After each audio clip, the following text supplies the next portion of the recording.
नगरवासियांची मी फार आभारी आहे.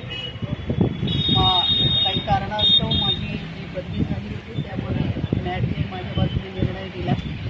आज सावित्रीबाई फुले यांच्या जयंतीनिमित्त मी त्यांना प्रथम विनम्र अभिवादन करते आणि न्याय प्रक्रियेवर मी माझा खूप मोठा विश्वास होता आणि त्यानुसार मी या ठिकाणी माननीय या परभणी जिल्ह्याच्या श्रीमती राजसुधा मॅडम यांनी माझ्यावर मोठा विश्वास दाखवला आणि त्यांनी माझी तत्काळ ऑर्डर या ठिकाणी केली आणि त्यांचा जो विश्वास आहे तो सार्थ करण्याचा मी प्रयत्न करेन.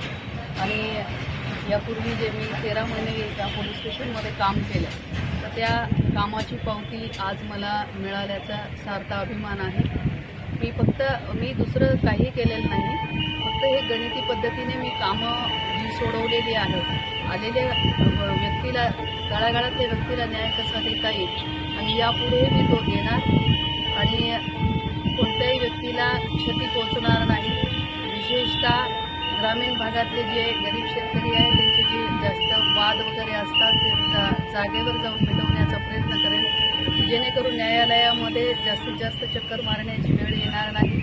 जी बांधावरची जी भांडणं असतात किंवा दुसरं अतिशय महत्त्वाचं देशामध्ये जे लहान मुली महिलांचे जे अत्याचार आहे ते वाढतं प्रमाण आहे.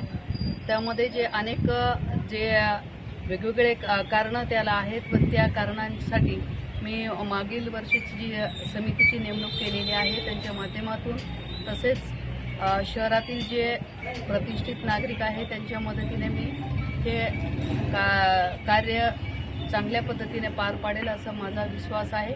आणि मला जो मिळालेला कोर्टातून विजय आहे हा सर्व तुमचा विजय आहे असं समजून मी जो कामाचा धडाका आहे तो त्या पद्धतीने मी करेन असा माझा ठाम विश्वास आहे.